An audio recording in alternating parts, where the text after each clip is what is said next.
Obrigado por você estar aqui no canal. Hoje eu vou te contar a história de George Stinney, injustamente executado na cadeira elétrica. Na manhã de 16 de junho de 1944, a terrível angústia que o jovem George Stinney, de 14 anos de idade, enfrentava nas semanas anteriores teria um fim trágico. A Justiça Estadual da Carolina do Sul, nos Estados Unidos, avaliava o garoto como culpado por 2 mortes, cujos corpos foram encontrados em uma vala próxima à residência do jovem.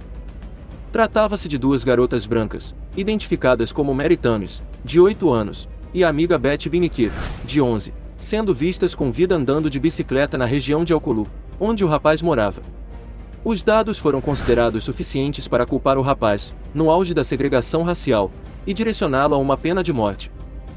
Com apenas 40 quilos e altura baixa, o menino teve de subir em uma lista telefônica para sentar na cadeira elétrica. Chorando, passou por todo o procedimento de lubrificação da cabeça para a condução elétrica e, por fim, teve o capacete de choque instalado. Em poucos segundos, falecia sem defesa, e dando início a uma das sentenças mais injustas da história norte-americana.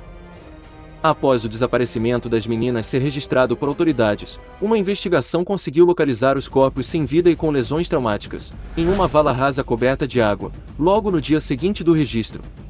Sem a possibilidade de averiguar marcas palmares, suspeitos ou identificar uma arma, a investigação relacionou moradores próximos da cena.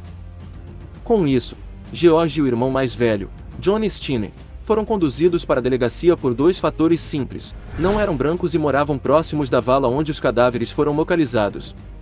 Sem provas para edificar a constatação, Johnny acabou sendo liberado, mas o irmão mais velho ficou sob custódia dos oficiais.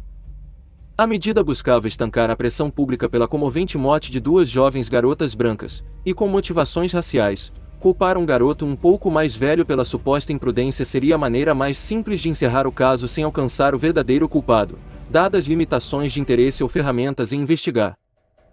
Dessa maneira a confissão do garoto foi feita, e aceita pela justiça, mesmo sem a presença de advogados ou ao menos a assinatura de George. Em um júri composto apenas de pessoas brancas, a sentença foi confirmada em 1 hora de julgamento, relacionando uma suposta tentativa de estupro com o duplo assassinato, onde ele teria usado uma barra de ferro para tal.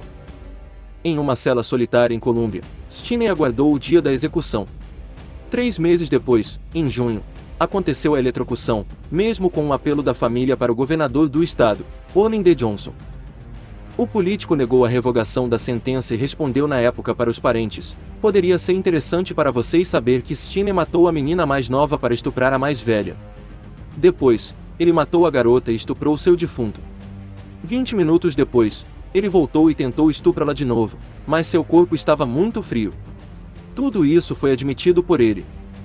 Era o fim de um menino de 14 anos, cuja culpa era morar perto de uma cena do crime. Todavia, 70 anos depois, uma revisão do caso mudou a reputação de George, ainda que não tenha sido possível mudar seu passado. Em dezembro de 2014, a juíza Carmen Tevis Muller, da Carolina do Sul, revisou a sentença de George Stinney e mudou o veredito.